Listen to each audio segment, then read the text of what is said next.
Allô, classe de théologie contemporaine. On est de retour maintenant pour terminer avec notre discours sur Schleiermacher. On parlait à la fin de cette question, qu'est-ce qui vient en premier, l'expérience ou la doctrine?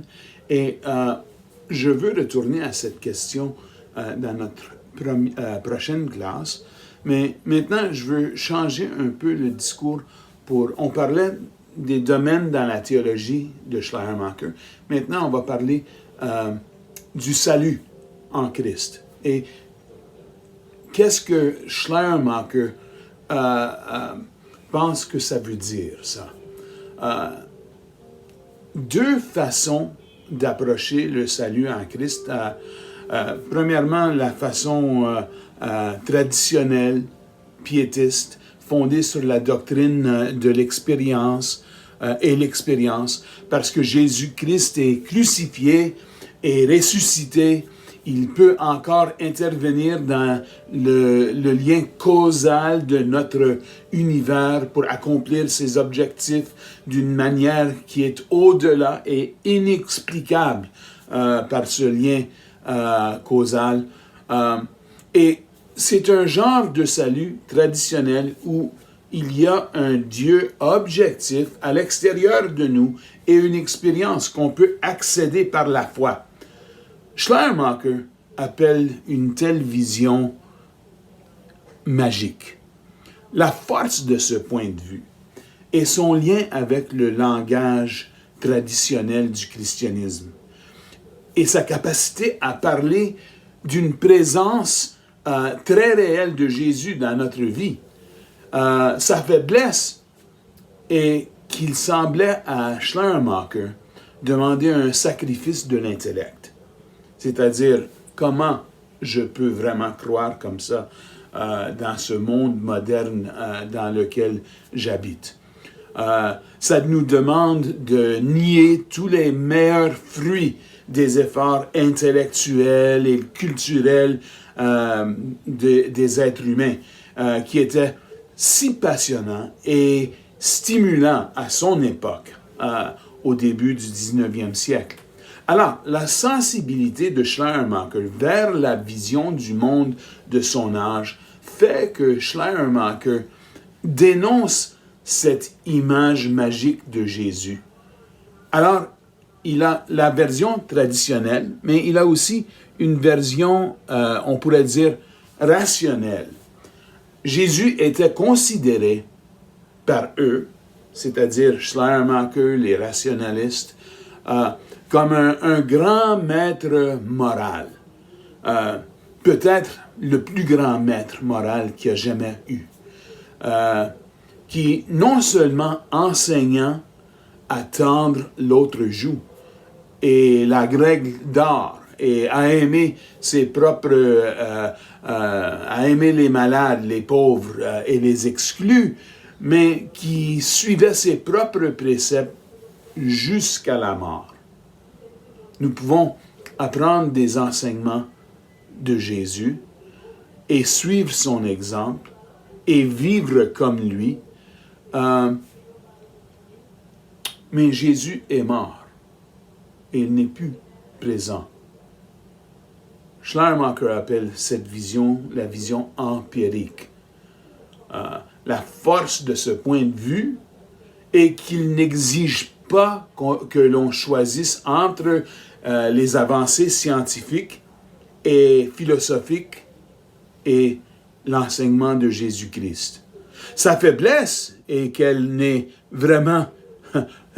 pas vraiment une religion. Il s'agit d'un ensemble de morale, un ensemble d'enseignements, peut-être une philosophie de vie.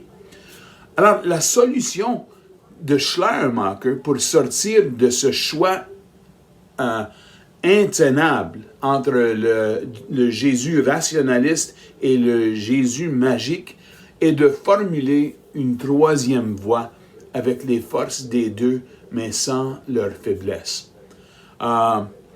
Que fait Jésus? Jésus fonde une communauté. En raison de la force et du charisme de sa personnalité, les gens affluent vers Jésus. Qui est Jésus? Mais l'aspect critique de la personnalité de Jésus, selon Schleiermacher, était sa parfaite conscience de Dieu. Toutes les communautés, selon Schleiermacher, des familles jusqu'aux nations, en passant par les religions, toutes les communautés sont fondées sur des personnalités qui les composaient. Alors la personnalité de Jésus est celle d'un homme, toujours conscient de sa dépendance sur l'absolu. Et c'est cette dépendance sur l'absolu qui forme le cœur de la religion de Schleiermacher. Considérant que Schleiermacher met une emphase sur la communauté, on pourrait bien se demander alors, en quoi de son ecclésiologie? Alors on tourne à cela maintenant. En d'autres termes, à mesure que Jésus exprime son expérience aux autres, ceux-ci commencent à adopter sa façon de parler et de gesticuler, les mêmes formes de Jésus, même ses expressions faciales. Nous voyons cela dans toutes sortes de communautés en adoptant le discours et les manières de Jésus, de nouveaux horizons conceptuels et donc de nouvelles possibilités s'ouvrent à ses disciples. Jésus a utilisé de nouvelles expressions et a utilisé les anciennes de manière nouvelle. Alors, il parlait d'une certaine... son enseignement, sa façon de parler avait un certain accent, disons. Et on peut considérer le christianisme comme une révolution linguistique. Ce qui a été rédempteur pour les disciples qui ont été face à face avec Jésus, c'était sa personnalité et la puissance de sa conscience de Dieu. Au fur et à mesure que les paroles et les actions de Jésus dans la communauté, la présence de Jésus est connue, bien, de cette façon, la communauté développe le caractère christologique. La communauté chrétienne porte en elle l'image, Bild en allemand, l'image de Jésus. Ainsi, lorsque des personnes entrent dans cette communauté, elles sont confrontées, comme l'étaient les disciples, à la personnalité rédemptrice de Jésus.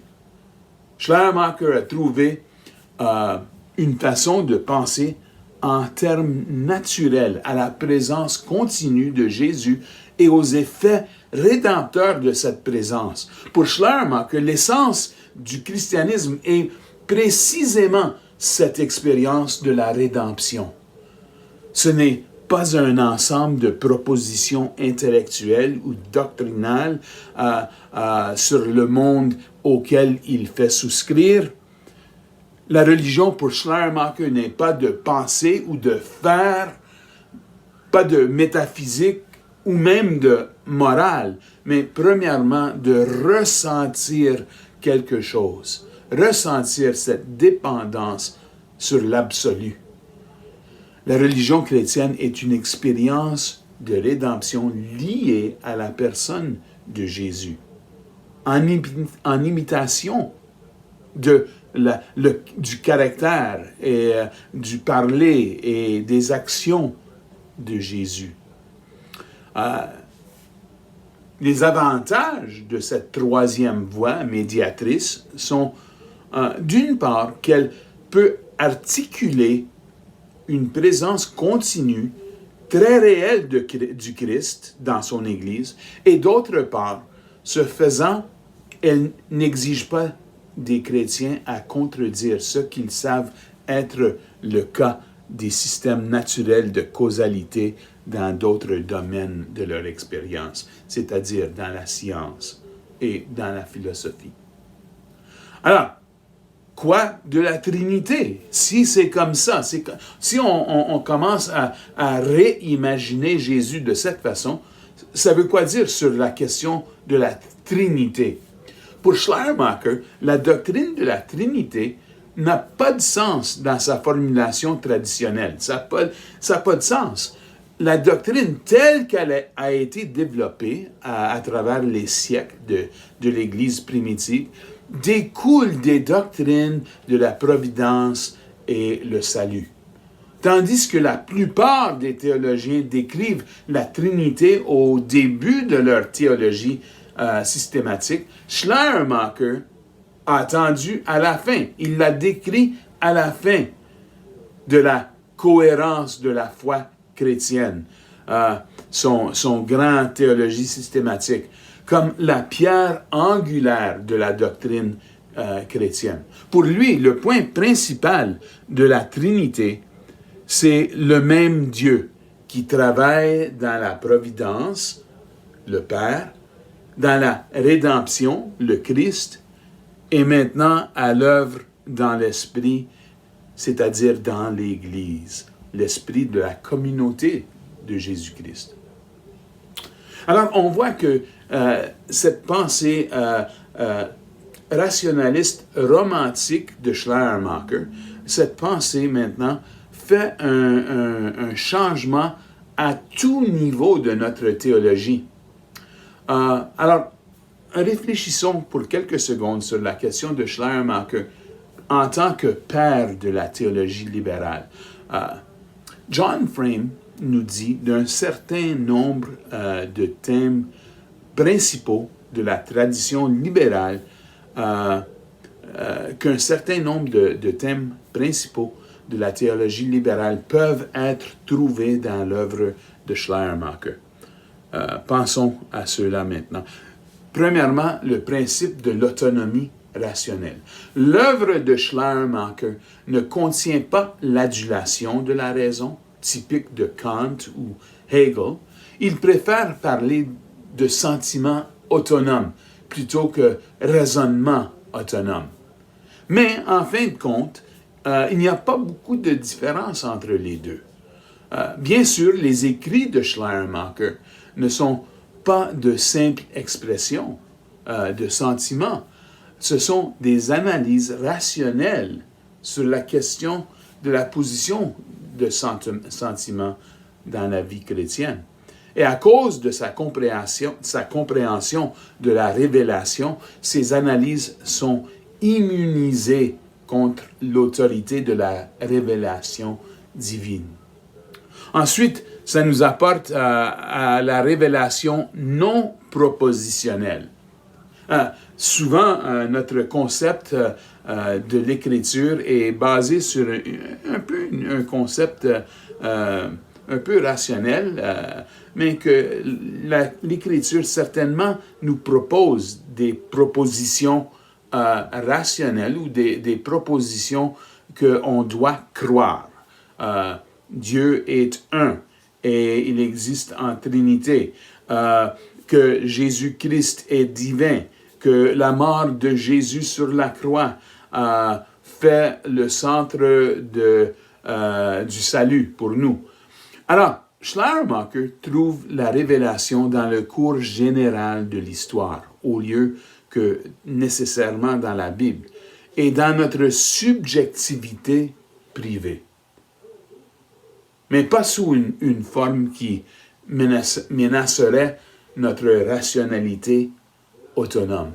Comme il dit dans cette citation, la révélation a lieu au niveau de nos émotions, dans nos sentiments, et pas à travers la rationalité, ni d'un sens objectif. Écoutez ce qu'il dit. Dieu nous est donné dans le sentiment d'une manière originale. Et si nous parlons d'une révélation originale de Dieu à l'homme ou dans l'homme, le sens sera toujours justement celui-ci, à savoir qu'à côté de la dépendance absolue qui caractérise non seulement l'homme, mais toute l'existence temporelle, il est donné à l'homme aussi la conscience de soi immédiate de celle-ci, qui devient une conscience de Dieu. Alors on voit directement que transcendance et imminence, un genre de transcendance et imminence non biblique. Pour Schleiermacher, Dieu nous dépasse tellement qu'il ne peut être décrit par des concepts, mais il peut être trouvé dans nos sentiments intérieurs. Et la personne du Christ est essentiellement un archétype du sentiment religieux. Enfin, on pourrait parler de la rédemption non historique. Schleiermacher décrit la rédemption non comme un accomplissement d'actes divins dans l'histoire, mais comme un processus universel par lequel tous les gens sont élevés à leur plus haut potentiel de conscience religieuse. Et, deuxièmement, un processus individuel, subjectif, par lequel cette conscience religieuse progresse vers la perfection chez chaque individu. Ainsi, l'histoire de la rédemption devient une simple métaphore pour le développement de cette sensibilité religieuse de l'homme. Et la grâce de Dieu devient synonyme des meilleurs efforts de l'homme. Alors, Schleiermacher, preuve d'une connaissance remarquablement détaillée du contenu de la théologie traditionnelle. Et il prend au sérieux chaque concept, chaque distinction et chaque argument. Pour un lecteur superficiel, sa théologie, comparée à celle de Hegel, Kant et même peut-être Cherbury, semble être un retour au protestantisme orthodoxe, mais formulé avec un niveau de sophistication philosophique et biblique beaucoup plus élevé. Mais enfin, le message de Schleiermacher est que notre problème n'est pas le péché au sens traditionnel. Notre préoccupation pour les questions terrestres, c'est ça notre problème. Et ce que nous avons besoin, c'est l'éveil de notre conscience des choses divines. Alors, Schleiermacher vraiment fait la base sur laquelle la théologie libérale se construira au fur et à mesure du 19e siècle. Et nous allons regarder cela la semaine prochaine dans une étude d'Albrecht Ritschl et aussi on va voir ça plus loin dans le 19e siècle dans la théologie d'Adolf von Harnack. Mais pour aujourd'hui, nous terminons. Merci pour votre patience et continuons